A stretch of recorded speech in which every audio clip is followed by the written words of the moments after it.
زبالي الكردستاني الكرغستاني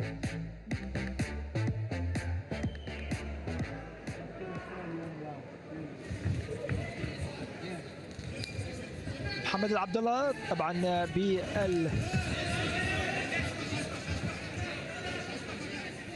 بالملابس السوداء.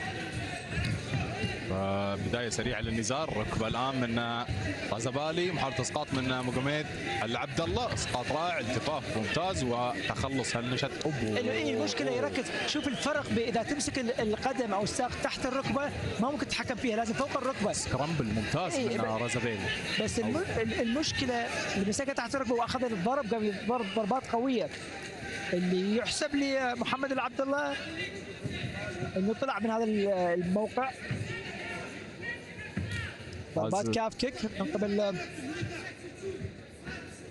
رجبالي. غزبالي الى حد الان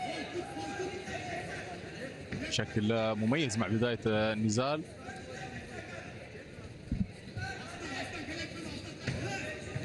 اوه ابركت رائعه وهزته.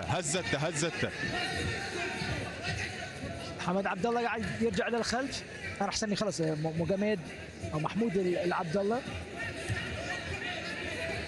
محاولة اسقاط من قبل كتريب، بس بالعكس الكرغستاني قاعد يدافع عليها. Дагы эле О мобилдик операторунун абоненти эмессиңби? Мой О баары үчүн ылайыктуу. 10 миллион сомду баары утуп ала алат. Батыраак Мой О супер тиркемесин жүктөп ал жана лотереяга катыш. Кызматтарга төлөө, дүкөндөрдө сатып алуулар, которуулар, бонустар, арзандатуулар, ыңгайлуу, жөнөкөй, чын жүрөктөн бир тиркемеде. Мой О менен миллиондорго көздөй. لرزبالي ممكن نشوف جراوند اند باوند الان قوي جدا من قبل غزبالي. نزلنا على القتال الارضي، هذا كنا قاعد نقول عليه، بس راح يمشي يشوف برجليه محمد مقاميد العبد الله. قاعد يحاول يمشي برجليه يبعد عن المشكله. الوضع ما لا هو سايد كنترول، صار السايد كنترول بس عالي كثير. وعالي نعم على السايد كنترول، ولكن شوف القوه الجسمانيه والضغط اللي المفروض يسوي يعطي ظهره للسياج ويلف يسوي الشمبينج ويطلع من عنده، بس صعب بسبب القوه الجسمانيه لشاديولايف. شاديولايف هو اللي مسيطر لحد الان بعد مرور حوالي نصف جوله. اعزائي المشاهدين الجوله 5 دقائق. الفائز قاعد يمسك. شوف محمد عبد الله يمسك السياج. محمد العبد الله. اسقاط اخر من شاديولايف. العبد الله قاعد يحاول. شوف مره اخرى راح يوقفه راح ياخذ من عنده نقطه، راح ينزل على الارض. قال له انزل على الارض. شو معناها؟ مع ما اخذ من عنده نقطه بس اخذ من عنده البوزيشن، يعني قاعد يعاقبه مثلا عقاب اقل من الموجود من الاخذ النقطه، اقل من النقطه. اي شوف محاوله اسقاط. يا اخي شاديولايف والقوه الجسمانيه الرهيبه للمقاتل الكرغستاني واضحه في هذه الجوله. رياض نتكلم عن 23 عام فقط لرزبالي، بامكانيات قويه جدا. شوف ضربات الكوع الان ممكن تحضر من قاتل القرقستاني. شوف عثمان نورماجوميدوف ابن عم الحبيب موجود في ركن المقاتل مقاميد العبد الله. بالعكس شاديولايف اخذ الوضعيه صعبه لان عنده حوالي دقيقه ونصف.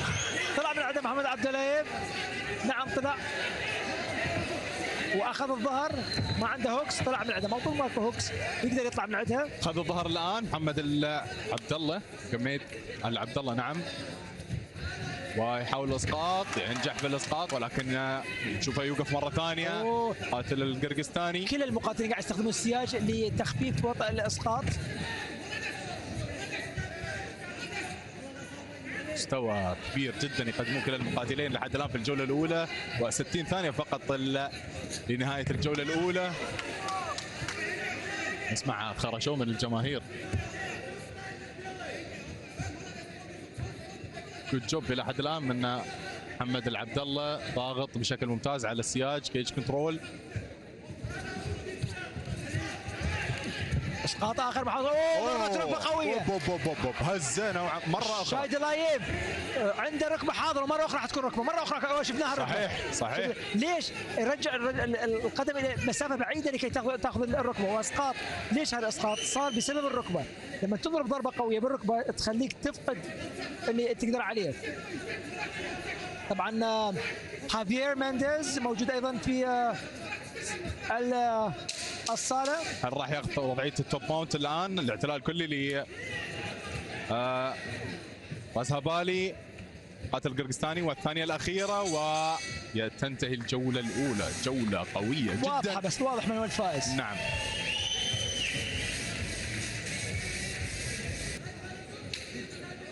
رازهبالي شايدولايف بالسروال الاخضر، بالاضافه الى مغمد العبد الله بالسروال الاسود. نبدي بنفس الطريقه اللي انتهينا فيها النزال، محاولات قتال على الواقف، ضربه ضربتين. قاعد اشوف القوه الجسمانيه لمقاتل كرغستاني، ضربات الركبه قاعد اشوف هاي الركبه جايه، الركبه جايه مره جايه، بس بدا الركبه سوى له تريب وراح ياخذ، كان ممكن ياخذ راسه. محاوله اسقاط، وارجع واقول محاوله اسقاط لما تكون تحت الركبه صعب ان تنزل المقاتل اللي امامك. رياض، في تكافؤ كبير بين المقاتلين لحد الان. لا مو تكافؤ، جانب واحد صدقني. انت تشوف انه من جانب واحد؟ نعم. انا اشوف انه عند محمد العبد الله في عنده شيء. اي قاعد يخسر.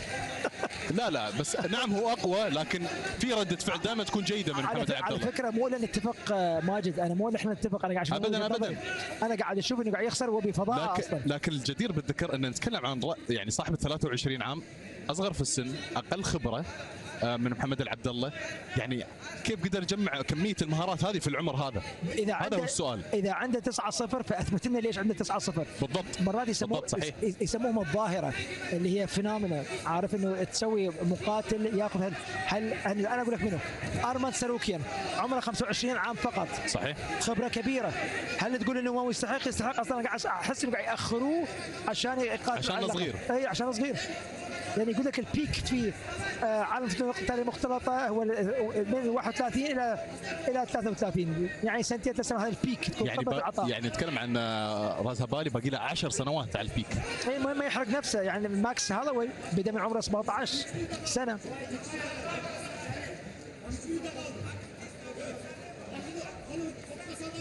إذا وضعية وأفضلية لصاحب اللباس الأخضر رازهبالي من قرقستان. نشوف يعني ركن المقاتل مغمد العبد الله يعني متفاعلين جدا مع النزال والتعليمات بشكل صارم جدا، وحقهم، لان حتى الشخص المسؤول على وجود المدربين بدا يحذرهم، بقى يتفاعلون اكثر من لازم. مرات تكون الحماس ياخذ دوره وياخذ مركز القياده. على كل حال شادي لايف اعزائي المشاهدين قاعد يحاول قد ما يقدر ينهي النزال بدون الذهاب الى القضاة. نعم، واخذ وضعيه التوب باونت، الاعتلاء الكلي الان من مقاتل رازهبالي وجراوند اند باوند، ولكن محاولات التخلص والتملص كذلك من المقاتل الروسي العبد الله. يعني يمتلك قوه جسمانيه كبيره شايدولايف. احنا لحد الان شوف القوه الجسمانيه، قدره الاسقاط، قدره التحكم، حتى قطار الارضي. شوف راح ياخذ ظهره، عنده وقت، عنده دقيقتين. دخل هوك واحد من الان، بس ايش راح يسوي؟ راح يضرب، دخل الهوك الثاني، راح يضرب يمين ويحاول يسكر عليه باليسار، وفعلا بعده وراح يجي الكرانك على اللي شفناه على الذقن. باقي حوالي 100 ثانية لنهاية الجولة الثانية أعزائي المشاهدين. 3 جولات، كل جولة 5 دقائق، الفائز ياخذ 10 نقاط، الخسران ياخذ 9 نقاط فما أقل. قلت لك كانت بداية النهاية، بداية النهاية، بداية النهاية. ممكن انها واو في الجولة الثانية رير نيكد تشوك. قلت لك ما راح تروح الجولة الثالثة. شفناه صاحب ال 23 عام يدخل ال10 انتصارات امام ولا خسارة. تواجد عدد من مقاتلين اليو اف سي في طبعا مبادله دوم نادي الجزيره الرياضي. بلال محمد، الجماين ستيرلينج والكسندر فولكونوفسكي. قاعد نشوف بلال محمد موجود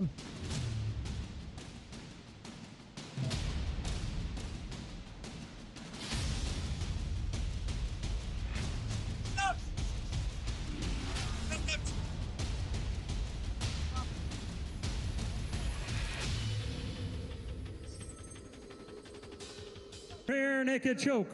Rajapali Shedulai.